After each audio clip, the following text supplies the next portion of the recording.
کراچی کی تیز رفتار زندگی اور اس کے درمیان کھڑی 40 منزلہ چودھری ٹاور۔ زوار چودھری اپنے آفس کے کانچ کی دیوار کے پاس کھڑا تھا۔ اس نے مہنگا اٹیلین سوٹ پہنا تھا اور اس کے ہاتھ میں ایک قیمتی سگار تھا۔ باہر بارش کی بوندیں کانچ سے ٹکرا کر گر رہی تھیں، بالکل ویسے ہی جیسے لوگ زوار کے قدموں میں گرتے تھے۔ زوار کے لیے جذبات ایک کمزوری تھا۔ وہ صرف نفع اور نقصان کی بھاشا سمجھتا تھا۔ اسی شام حویلی کے پرسکون لاؤنج میں دادا جان نے اپنی لاٹھی زمین پر ماری، جس کی گونج پورے محل میں سنائی دی۔ زوار، تمہاری شادی عتیقہ سے ہوگی، یہ میرے مراتب کا سوال ہے۔ زوار کا چہرہ غصے سے لال ہو گیا۔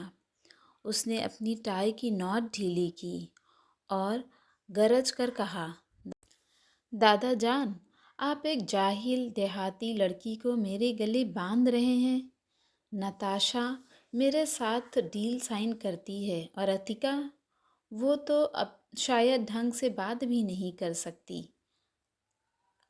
مگر دادا جان کا فیصلہ اٹل تھا۔ زوار کو جائیداد سے بے دخلی کا ڈر تھا، اس لیے اس نے ہاں تو کہہ دی، مگر اس کے دل میں نفرت کا بیج بو دیا گیا۔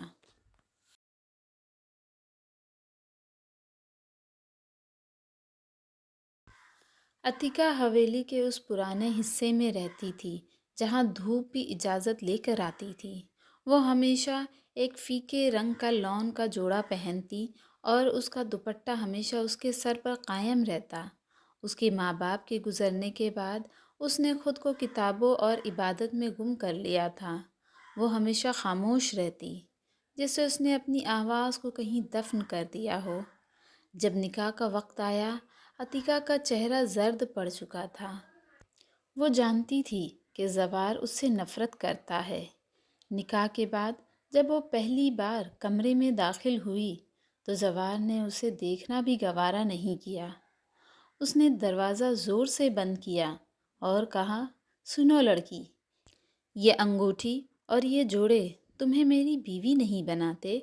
میرے کمرے کی دہلیز تمہارے لیے سرحد ہے۔ تم اس گھر کی بہو ہو سکتی ہو، مگر میری زندگی کا حصہ کبھی نہیں بن پاؤ گی۔ عتیقہ نے سر جھکا کر صرف ایک بار جی کہا اور وہیں سے اس کی آزمائش کا سفر شروع ہوا۔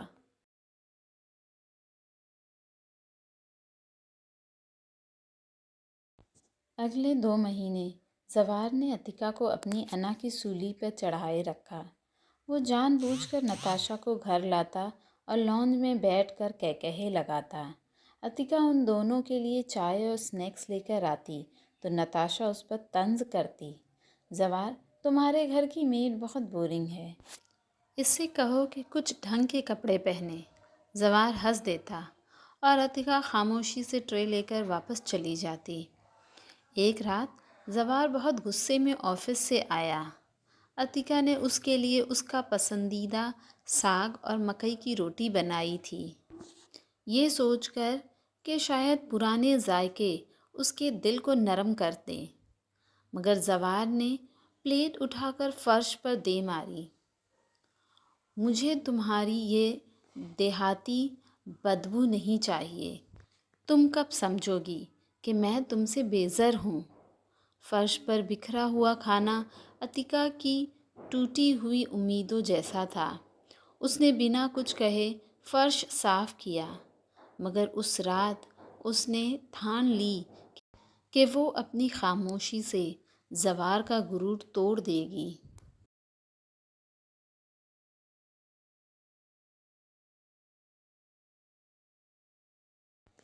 وہ سنہری مرسڈیز تیزی سے موٹر وے پر دوڑ رہی تھی۔ نتاشا اور زوار ایک پارٹی سے واپس آ رہے تھے۔ اچانک سامنے سے آتے ہوئے ایک ٹرک نے انہیں گھیرے میں لے لیا۔ گاڑی پلٹ گئی۔ نتاشا، جسے صرف ہلکی خراشیں آئی تھیں، اس نے جب دیکھا کہ زوار خون میں لت پت ہے اور پولیس آنے والی ہے تو وہ ڈر گئی۔ اس نے سوچا کہ اگر وہ یہاں رکی تو اس کا کیریئر تباہ ہو جائے گا۔ وہ زوار کو موت کے منہ میں چھوڑ کر وہاں سے بھاگ نکلی۔ زوار کی آنکھیں دھندلا رہی تھیں۔ اس نے آخری بار نتاشا کو پکارا، مگر وہاں صرف اندھیرا تھا۔ جب اسے ہاسپٹل لایا گیا تو ڈاکٹر نے جواب دے دیا، ان کے پیروں کا بچنا مشکل ہے۔ حویلی میں ماتم کا سما تھا۔ دادا جان ٹوٹ گئے تھے، مگر عتیقہ وہ ایک چٹان کی طرح کھڑی رہی۔ اس نے ڈاکٹر سے کہا، ان کا علاج ہوگا اور یہ دوبارہ چلیں گے۔ میرے یقین میں ابھی بہت جان ہے۔ ہاسپٹل کا سفید کمرہ اور زوار کی بے بسی۔ وہ شخص جو دنیا کو مٹھی میں رکھتا تھا، آج ایک گلاس کے پانی کے لیے بھی محتاج تھا۔ عتیقہ نے ہاسپٹل میں اپنا بستر لگا لیا۔ وہ اسے اپنے ہاتھوں سے دلیا کھلاتی، اس کے زخم صاف کرتی، اور جب زوار درد سے چلاتا تو وہ ساری رات اس کے سر دباتی۔ ایک دن زوار نے روتے ہوئے کہا، عتیقہ کیوں کر رہی ہو یہ سب؟ میں نے تو تمہیں کبھی ایک پل کا بھی سکون نہیں دیا۔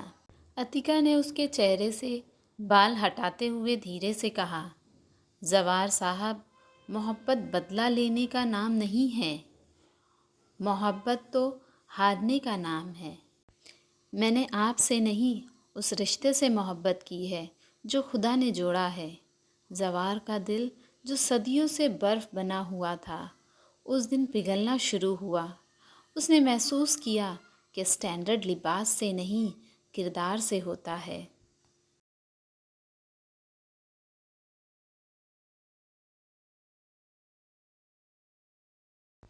تقریباً 8 مہینے بعد زوار ویل چیئر پر آفس جانے کے قابل ہوا۔ نتاشا جب اس نے سنا کہ زوار دوبارہ ملینئر بننے والا ہے تو وہ پھول لے کر حویلی پہنچ گئی۔ Zawar darling, I missed you so much. میں تو ڈر گئی تھی، اس لیے چلی گئی تھی۔ زوار نے ویل چیئر کو گھمایا اور نتاشا کی آنکھوں میں دیکھا۔ نتاشا، ڈر تمہیں نہیں تھا، ڈر مجھے تھا کہ شاید میں نے صحیح لڑکی کا انتخاب کیا تھا، مگر آج میری آنکھیں کھل گئی ہیں۔ اس نے عتیقہ کو بلایا، جو لائبریری سے ایک امپورٹنٹ فائل لے کر آ رہی تھی۔ زوار نے سب کے سامنے عتیقہ کا ہاتھ تھاما۔ نتاشا، یہ میری بیوی ہے، گولڈ میڈلسٹ اور میری کمپنی کی نئی ڈائریکٹر، اور تم صرف ایک گزرا ہوا حادثہ ہو، نکل جاؤ میرے گھر سے۔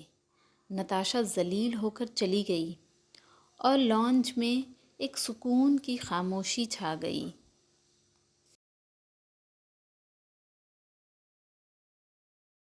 حویلی کے گارڈن میں آج چاراگن تھی۔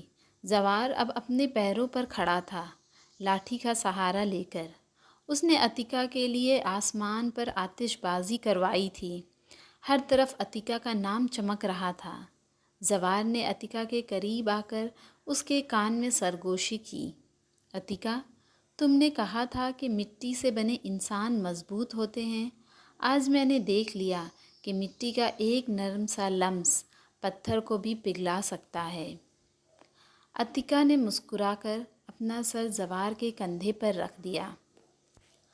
آسمان پر ستارے چمک رہے تھے، بالکل ان کی نئی داستان کی طرح۔ ان کا سفر جو نفرت سے شروع ہوا تھا، آج اس آسمان پر پہنچ چکا تھا جہاں صرف محبت کی روشنی تھی۔